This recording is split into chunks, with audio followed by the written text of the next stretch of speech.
Okay, so here we got a Mitsubishi MV1200R wire machine. I took it apart today to do a maintenance, give it a clean out and a once over because I've been having some issues threading. I've been running a lot of parts and I just haven't cleaned it in probably 2 or 3 weeks, so it was due for a full teardown of the upper and lower head. And that's where I'm at with it. I've already disassembled it and I've ran all of the internals through the ultrasonic tank. Yeah, you can sort of see them. And I've blown them off. They're dry now, really clean, ready to go back together. So we're gonna get started. First thing I'm gonna do is reassemble the lower roller unit. When I took it apart, I noticed some play in the shaft. It was wobbly and it was pulling in and out, which is not a good thing. So I have a rebuild kit. I actually bought 3 or 4 because this machine goes through them probably once every 500 running hours, I would say. It's just a maintenance item. I would definitely buy these bearings, and there's also this wave spring washer. I would buy that, keep it with the machine, because when it goes bad, you're going to need it. So anyway, I've already disassembled it, threw the old bearings away. There's also a axle shaft seal that I threw away. Got a brand new one, new bearings, new wave spring washer, cleaned everything. This is your lower retainer, I guess I would call it. You have your lower roller ceramic, which I've also ran through the ultrasonic. Now it's nice and clean. It could be a little cleaner, but it's going to work for what I'm doing. So this goes on the shaft here, and then you have your end piece. That's the channels for the water, so it'll spin. That's the inner part, the cover. What I like to do is put a little lubricant in there, so you'll see it just a little bit. I'm gonna roll it in with my finger. Don't need a bunch. Wipe my finger off here, go in there once more, like this, just a thin film, okay.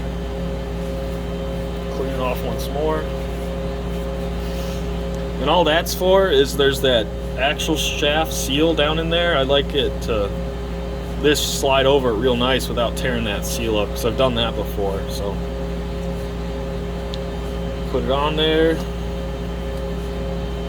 Sort of spin it so it goes over. There's 2 bearings, there's a bearing spacer, and then that shaft seal. So this is where I'm at, sort of the bottom. You can feel it there. I'm going to take it out of view. Okay, it just sort of seated. You can see there's that space, which there's still some more, but it has to go down.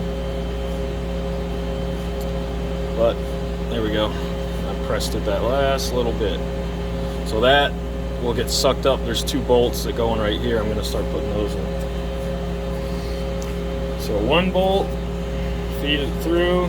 Oops.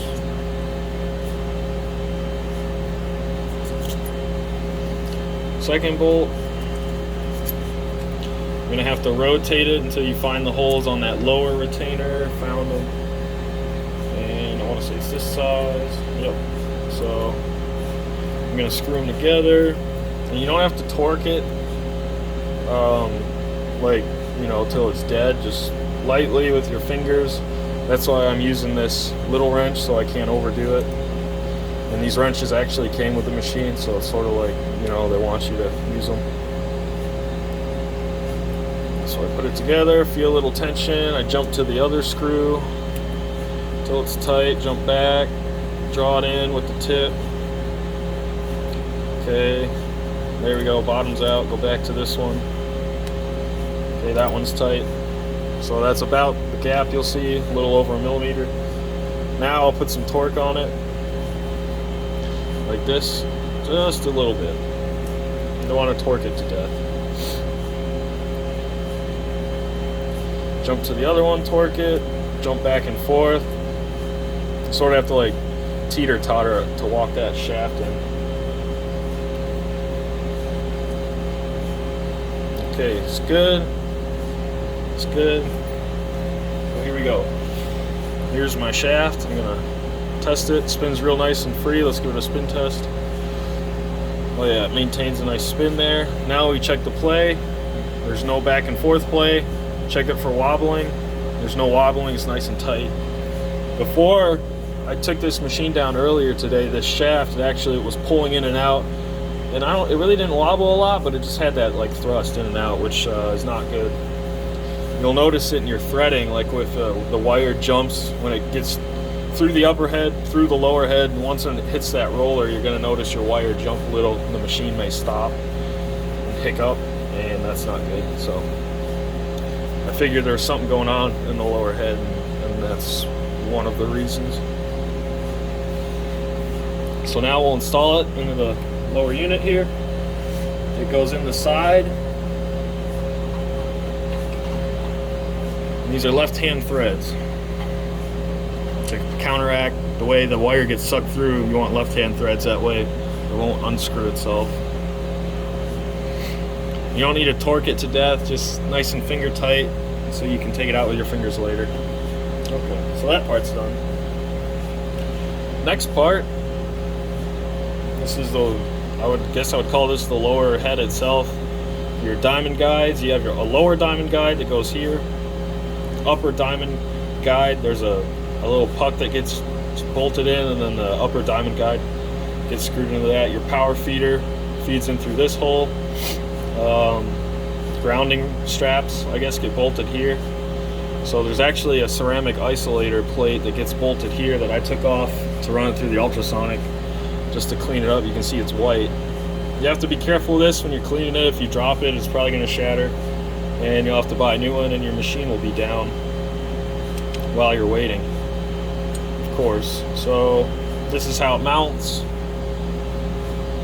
Just put it on there. There's 4 low-headed bolts that get screwed in. I ran those through the ultrasonic just to get them nice and clean. Long wrench. So I'm gonna screw this in off camera. And I have a large ultrasonic tank. It's a Finsonic. It's actually from Finland. Really nice unit. It's out in the big shop. And I just put all these parts in this little wire basket, and I let it sit in there. It's like 3 hours today. I ran it for 120 minutes, and it's, you know, it gets these things really clean. You can also use a small, like a dental tool ultrasonic cleaner. They sell that with the machine.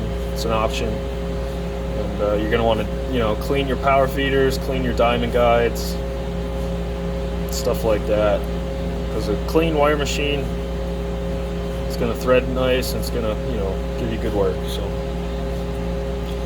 okay, so those 4 screws are in. Now I'm going to put a little torque on them. Like I said, don't torque it to death, just enough to hold it. You know, this machine, it's not like producing vibrations while it's running, so you don't have to worry about these like shaking themselves loose. Just tight enough to hold it together.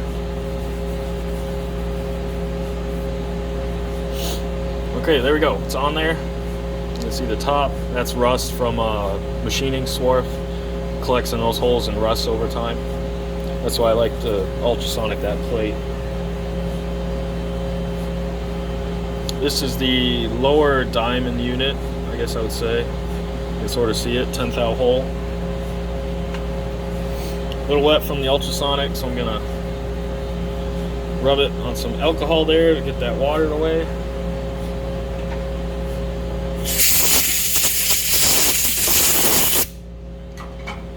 Blow dry it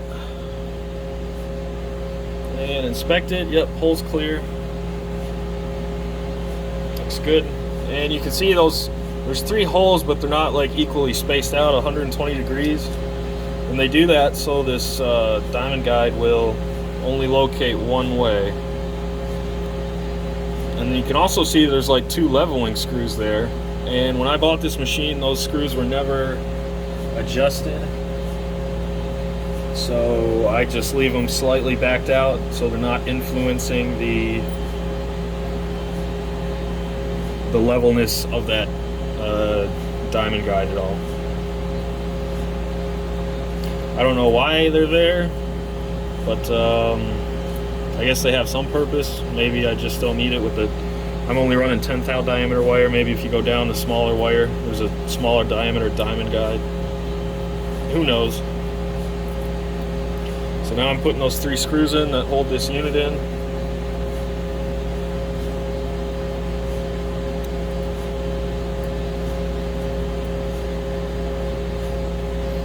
Like that.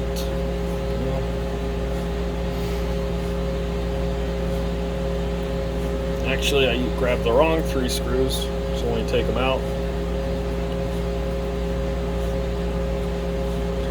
These are just a little too long. These go to the upper head. Put those back over there. Grab these. Sort of set them in frame there, you can see them. It's those little guys.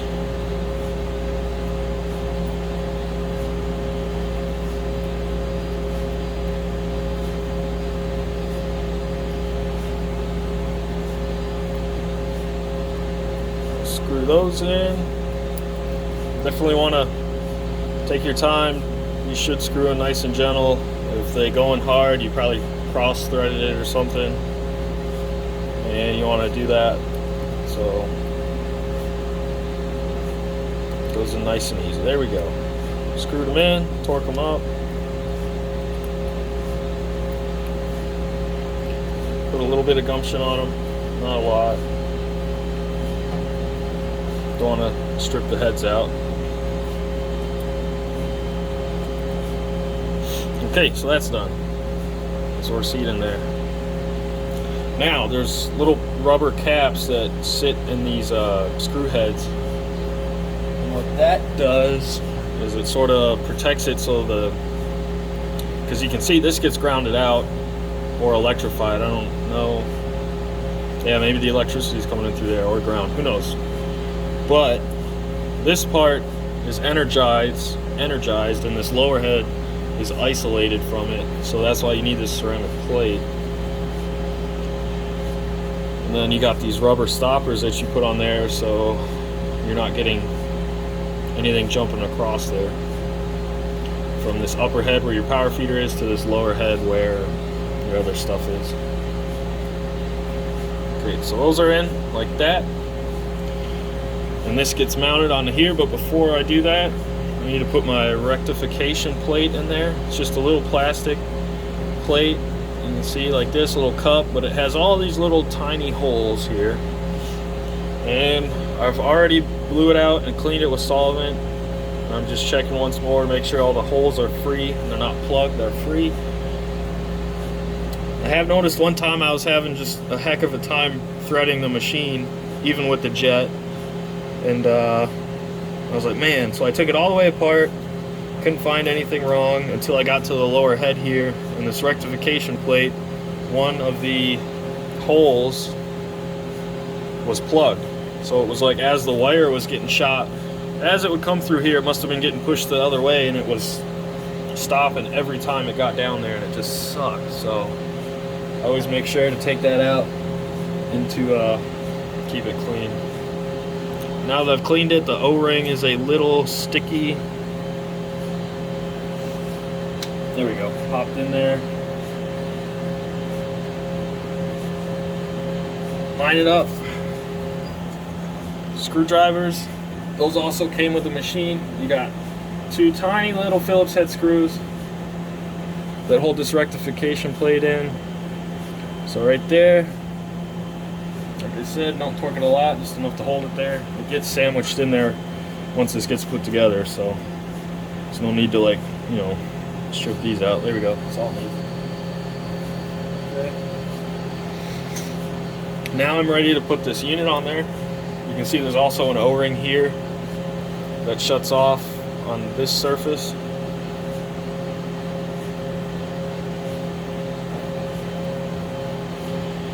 Take the unit, place it in there, pop it in the O-ring. There we go. Should sit nice and flat. You can see that. I'll just take it off again.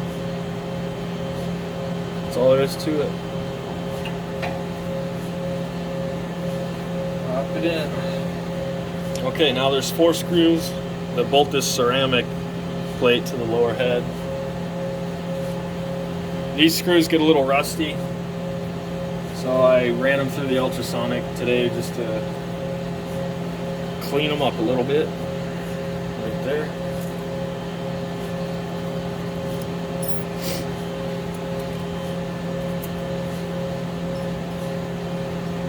Okay, hold it down. And I don't torque them down until I have all 4 screws in.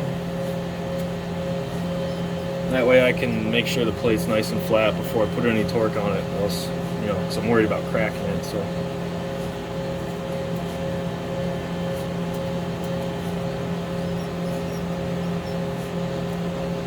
there we go. That one's in. That one's in. That one's in. This one fell into the hole. Grabbed it. Okay, run this guy down. That one's in. Okay, now I'll torque. Just a little bit.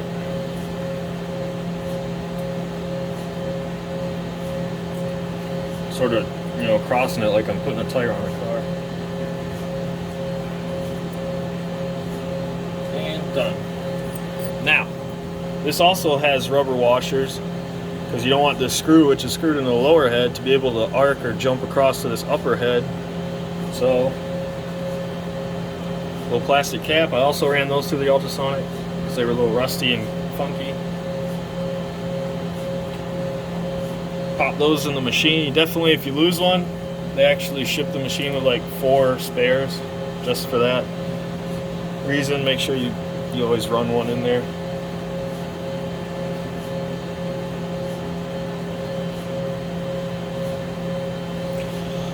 Okay, that's done. So now, I guess just to clean things up down there, I'm gonna bolt this, like I said, grounding wires, energizing wires, who knows. You hook it up behind. There's also 2 bolts that hold that in. I also ultrasonic those today just to clean them up.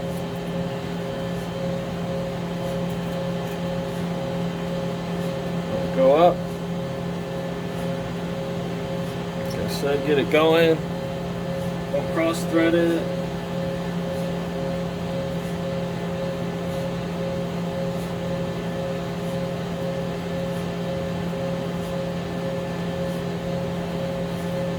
That's good. Here we go.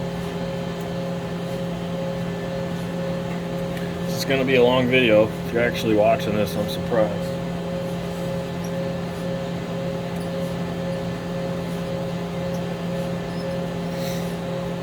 Second one, only finger tightened the first one, so the second one goes in easy too. Okay, that one's in. Sort of wiggle it around, level it off. I'm going to torque it down. Right there. Right there. There we go. That's done. Now I can put this flushing hose on this guy. There's an O-ring that I dug out that goes in the hole there. And as you can see, this guy you want to swing up, pop them in there. There's 2 long bolts, which I also ran through the ultrasonic today. Pop those in. Screw him down. I don't replace that O-ring every time. I actually haven't replaced it yet. It's the machine's 2 years old. That O-ring still has some life in it. It's not like super flat yet, but I will one day. They sent a spare one with the machine as well. So if you lose it, just grab one. There you go. Now, I think this is a vacuum line. It also has a little steel rubber plated washer. Threads onto the side here. Flathead screwdriver, also supplied with the machine. Screw that guy in. I sort of keep them pulled up because you want them out of the way of the lower roller in case you need to unscrew it someday. Screw him in.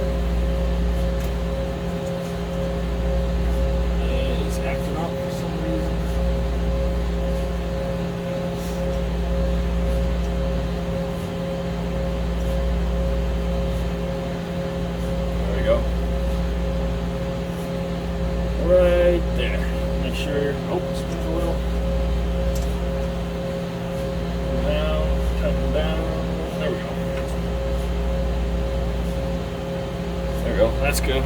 Okay, now I guess I'll put the power feeder in. This is the power feeder. It's just a carbide plate, same as the upper head.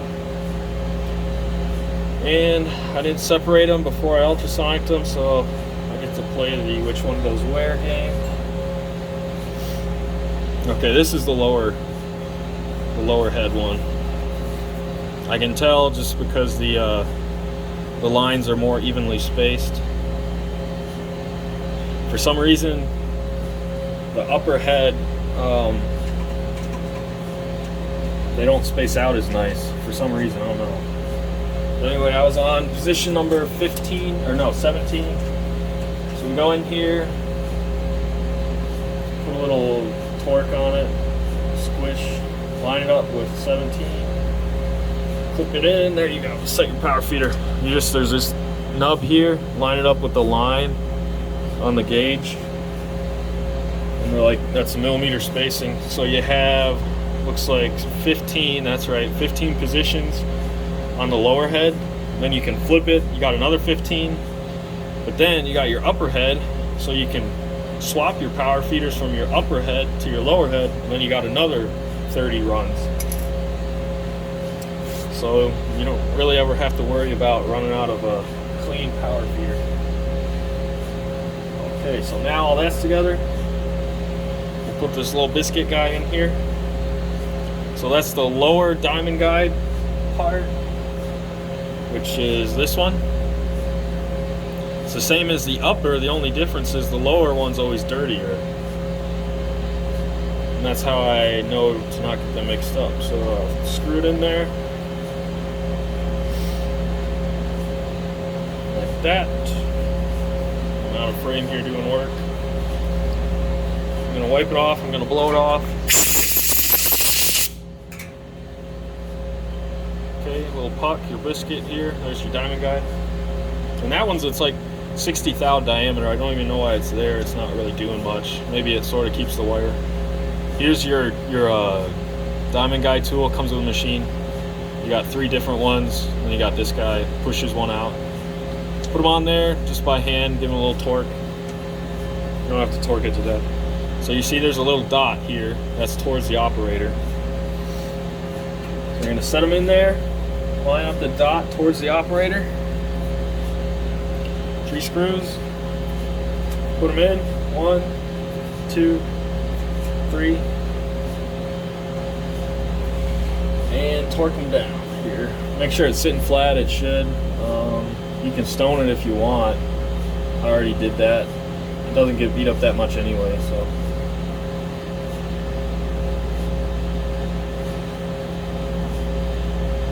One, 2, and 3. Like I said, finger tight, and then we'll torque them down. Using the longer bit, like this, just a little bit. There we go.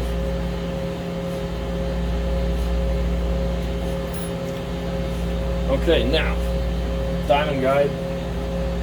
The one that's actually 10 thousandths in diameter.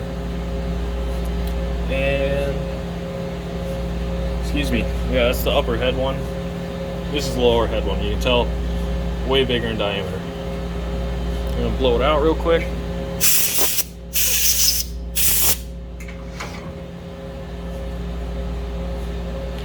These are the standard taper angle guides. I think they go up to like 30 degrees or something. I have wide angle guides, but I only run those when I'm cutting big tapers, which isn't often. So that guy, like I said, tighten them. You don't have to torque them to death, just enough. Right there. Okay, wave spring washer, which I ran through the ultrasonic today. Bam. Set them on there. Lower flush cup, it's plastic. Now, the FA series wires, this was ceramic and I would shatter it all the time. So that's nice.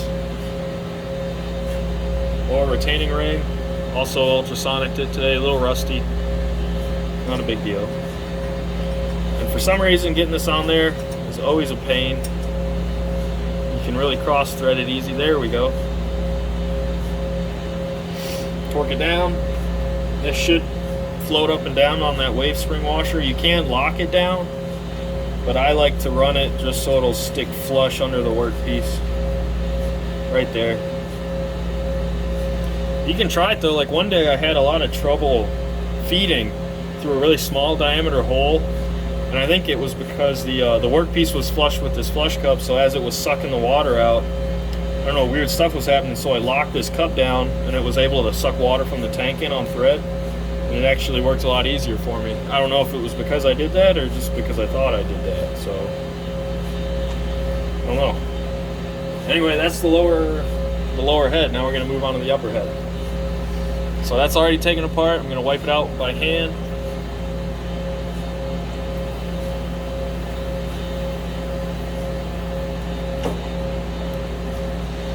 Blue shop towel, rubbing alcohol. Just going up in there, giving it a wipe down. It should stay fairly clean. This is the flush water is always from the clean-sided filter tank. I mean, even on the lower head, it's from the clean side tank, but all that swarf is getting pushed down into it. That's why those diamond guides get dirty. The upper one usually stays pretty clean. You can see there's still a little bit of gunk, but that's good. Make sure you didn't tear your paper towel off. You don't want little frags up in there.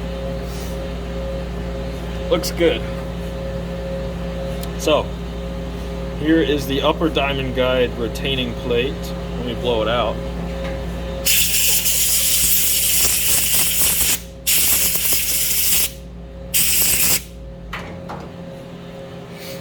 I also ran this through the ultrasonic today. So we got the preliminary, the first diamond guide, which is the same as the lower one. It's like a 60 thou diameter hole.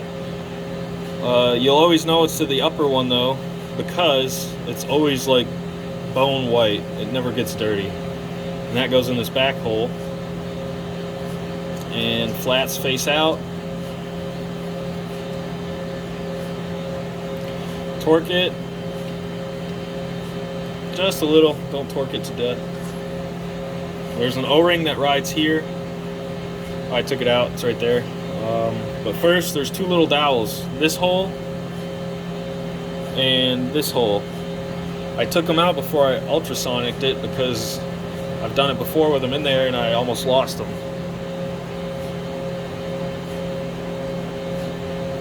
So now I know to take them out with tweezers before I ultrasonic it.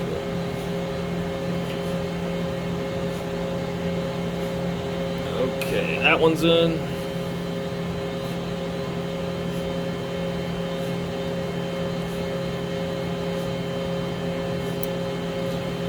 That one's in.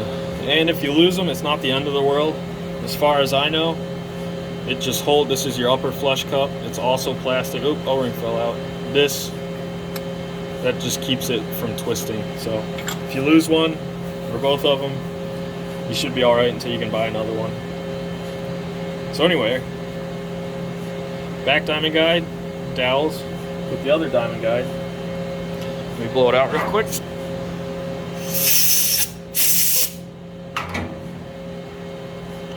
That gets screwed in the top here. So I can run the threads. There we go. I run it in by my fingers first, so you don't cross thread it, and then torque it. Torque it. Still add a little bit more. Okay. Just a little, like this, like.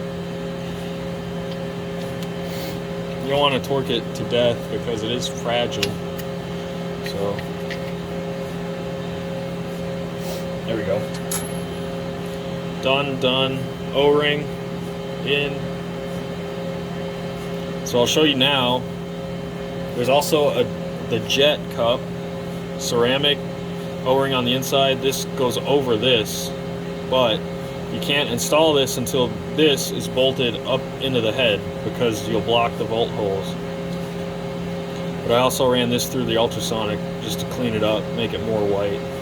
And you can run this cutting tapers, I think, up to 15 degrees. After that, you just take this out, and then you can't run jet on your threading, but it's fine. This machine works really great even without jet flush for threading.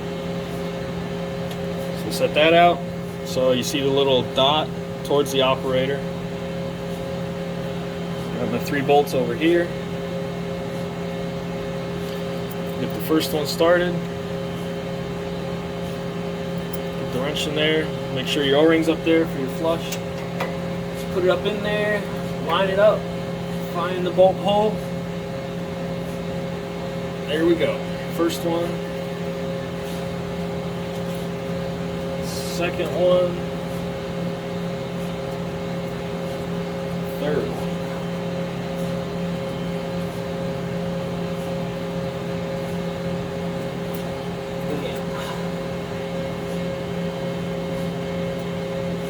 Torque them.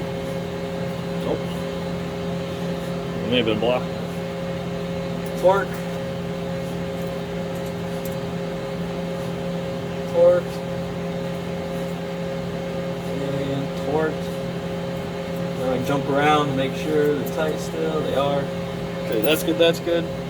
Now, jet cup. I just put it on there, sort of spin it to seat that O-ring. When it's dry, it really gives you a hard time. So, there. Sprayed it with some rubbing alcohol. There we go, it's slipped on there. Just make sure it's flat, because if it isn't sitting flat, your jet stream will be piston sideways and then you're not going to be able to thread. I know that from experience. Okay, that's flat. So, now we can do our flush cup. Here's your flush cup, and that's a little dirty. That's fine though. Put the O-ring in there. Drop it in the retaining ring. Splash shield over, up. Push your flush cup up to align those 2 dowels that I showed you. Screw this retaining ring on with the underhand. Make sure this spins so it doesn't get pinched. Just tighten that by hand. Done. Just clean up some of the tools. Diamond guide. Last thing to go, upper power feeder. Now you can see all these lines, how they're all just weirdly spaced. I don't know why it does that, but oh well. They're cheap enough. I'll just buy a new one after I've used both sides. I won't swap up and down. But I was also on number 17, upper head, so I'll pop it in there. Use the gauge, put a little on there. Right about there. 17. You get 80 hours of use on each power feeder setting. I run them to 60 because, well, sometimes when I try to go to 80 it doesn't work so great. Okay, so it's all together. Take all this stuff out. And I hit the E-stop. So undo it, but first I'm going to turn the machine off. Because I haven't turned it off in about a week and I like to just reset its brains. So there we go. I'll turn the machine off.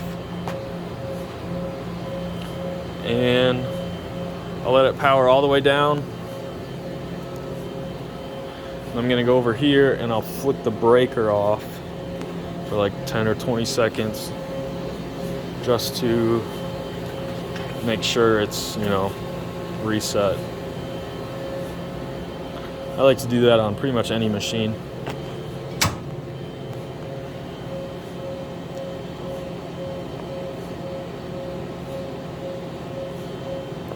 Done. Okay, power up.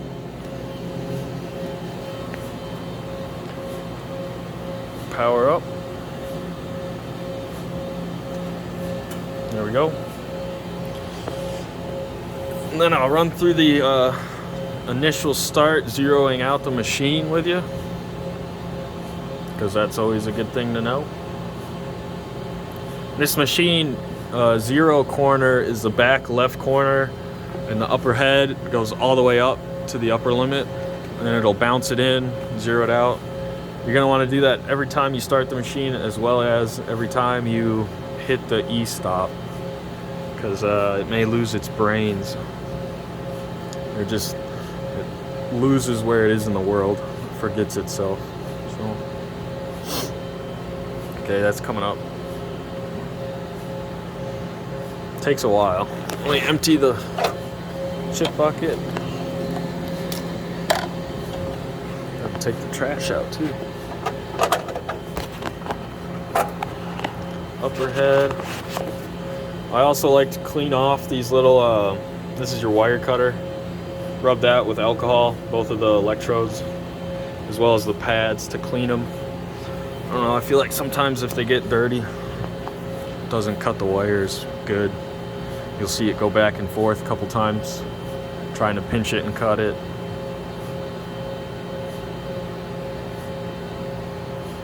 So yeah, oh, and we also need to do a wire alignment.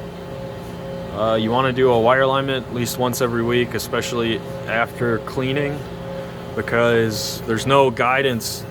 I mean, that diamond guide is just threaded in there, right? So as you screw it down, it can still wander a little bit, but also this plate could be off, this upper head could be off. So you want to do a wire alignment to make sure your wire is running straight.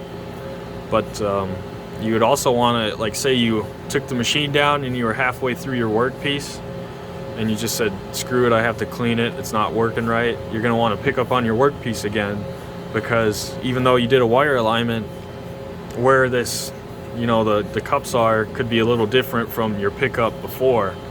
So so it's a good idea, run a wire alignment and pick up on your workpiece again if you still left it bolted to the tank. So, all right, it came up. We're gonna hit ready. There's your water.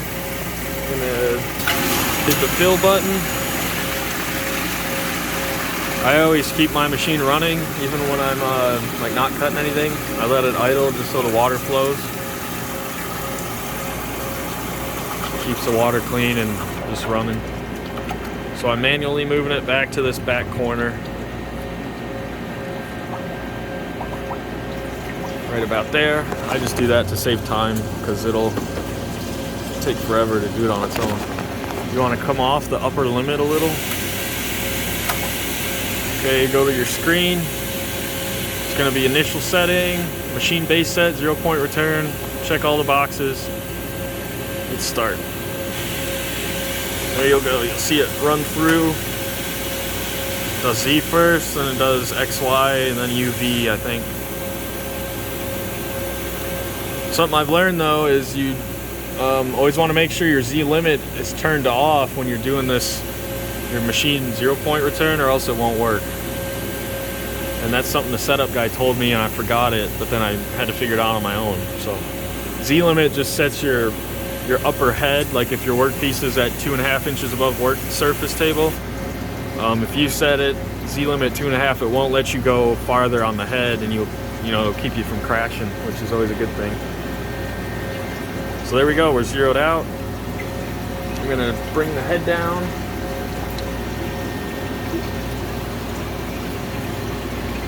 Just to run the first thread.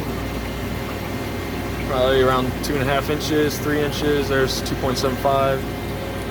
So I've been running threading fine hole, so that means there's no flush, but I'm gonna turn fine hole off so it'll flush on this thread. I'll show you.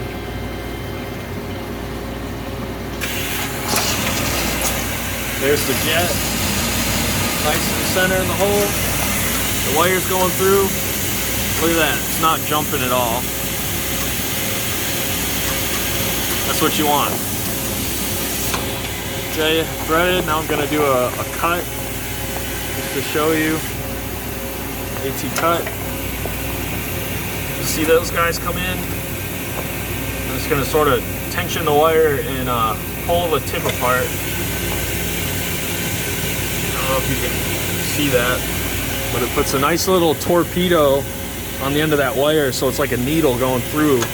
Sometimes if it's like grounding out in the head right here, when this breaks off, you'll get a ball on the end of that 10th thou wire, and then it's going to try to thread, but it won't go through because it just balled up a little glob of brass on the end of the wire. So we'll thread it one more time, and I'll watch this wire. You shouldn't see any jumps.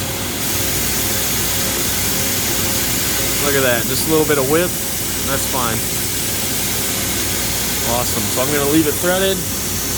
I'm gonna do a wire alignment and then I'll be back to machining. I'll just show you guys real quick. Wire alignment, you're gonna wanna be 2.5 inches above the table with your upper head. I just set that with a 1-2-3 block. Doesn't have to be super precise, but it's by the book. And then your current E-pack for a wire alignment, you're gonna wanna be wire speed of 12, wire tension of 13, and post tension of 14. And that is a Mitsubishi recommended thing. I even made a label and I put it here to remind myself. That's where you plug in your wire alignment.